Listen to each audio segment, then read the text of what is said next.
Going on at Buckingham Palace. The Queen is beginning to slow down and pass certain duties over to the heir apparent, Prince Charles. So just what royal responsibilities is Her Majesty now going to take a back seat on? We're joined now by Professor David Flint for Australians for a Constitutional Monarchy. Good morning, Professor Flint. How are you? Well, thank you, James and Natarsha. Tell us exactly what's happening. Is there a handover on the cards soon? What it is really a case-by-case approach to handing certain functions to Prince Charles. To an extent, this has been going on for some time with members of the royal family. Not only Charles, but also William and Harry and so on. And things that the Queen would normally do or would often do are being gradually given to other members of the royal family. Not all of them. And the Queen always made it very clear that she was never going to abdicate. She'd sworn an oath to be in office. She'd promised when she was 21 to dedicate her life.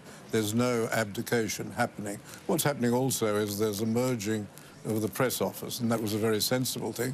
A few years ago, there was an eccentric press officer at Prince Charles who was slightly competitive. It's better to have those sort of things centralised. Professor, the Queen turns 88 this year. You said earlier that Her Majesty is adamant she will not abdicate. So are we a shared duty or shared roles with Prince Charles? Constitutionally, where does this sit? Well, she will remain the Queen. She'll never stop being Queen of Australia, Canada, etc. There's one interesting area which is developing, and that is the head of the Commonwealth. It's never been clear that the head of the Commonwealth is an hereditary position.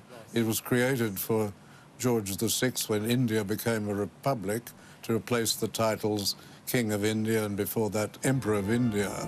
So she's the head of the Commonwealth. Not clear that it descends to Charles. The idea of it being a rotating position, though, is impossible to comprehend. The idea that it would go around among various presidents and then come back to, say, the Queen of New Zealand, Queen of Australia and so on, is really not something which is workable. It won't happen. At some stage, they'll declare that it's hereditary, or at the end of the reign, it'll just happen as it did last time. It'll just go to the next king or queen.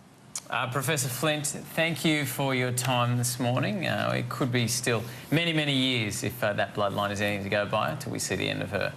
Thanks for your time. Indeed.